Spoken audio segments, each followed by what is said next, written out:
you know, I'm not just being facetious there. I think it's an important point.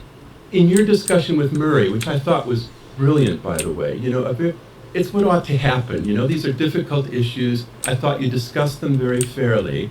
But towards the end of your interview with Charles Murray, you asked him, but why do you persist in studying these average differences between groups? Jesus. I think you even said something about it. It seems to be, you didn't say prurient, did you? But you did ask him about that. I thought his answer was very unsatisfactory. Yeah.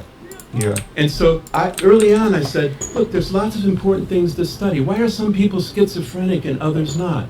And most of the variance that we're trying to explain with genetics is within groups.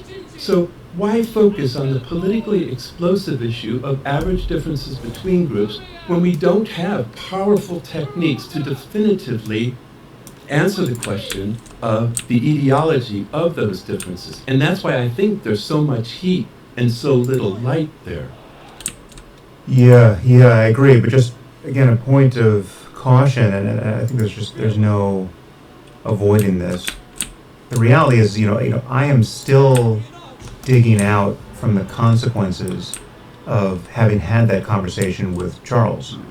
Is that right? Yeah. Really? Yeah, so it's like that's at least a year and a half, something like that. That was number 73, and you're up to 210. Yeah, okay, yeah, so maybe it's 2 years, but, he spent the last 25 years of his life not overcoming the effects on his reputation of having written the bell curve.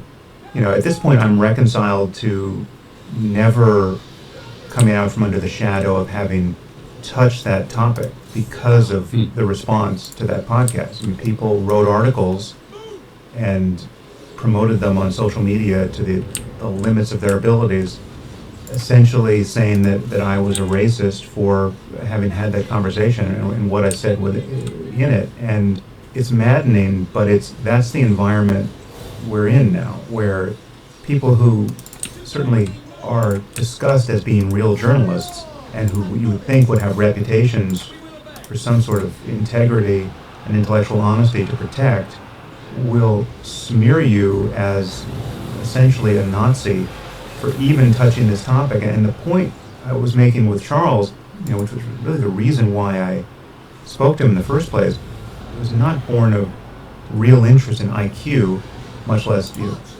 racial differences in IQ, but I'm interested in our inability to speak honestly about facts as we understand them. And for years now, I've been seeing that there's certain things that will just spring out of the data that we can't avoid, right? Whether you're looking for them or not, if you want to understand intelligence and you're not at all interested in differences between people per se, you certainly don't want to put any, ethical weight or moral weight on, human worth based on differences in intelligence, but the topic is still going to be forced upon you.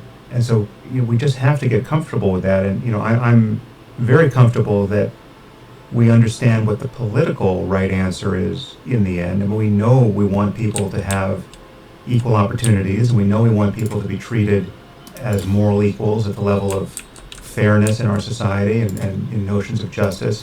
And we want to correct for the greatest disparities in good and bad luck, insofar as we can do that. And so much of this, the ethical punchline for me is that this is all due to luck in the end. I mean, you don't pick your genes, you don't pick your parents, you don't pick your environment either, right? There's nothing that you pick, and so if you're a good person who cares about the well-being of others, and you realize that, there but for the grace of happenstance, you could have been in any other possible situation on Earth. It's through no wisdom of my own that I wasn't born in the middle of a civil war in Congo. Then you should be committed to making the world as good a place and as fair a place as you can make it.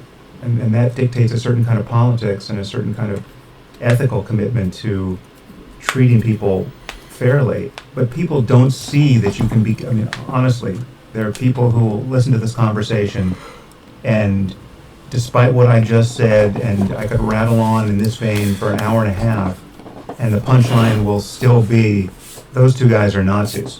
That's the environment we're in, and it's a very dispiriting reality. And it's only because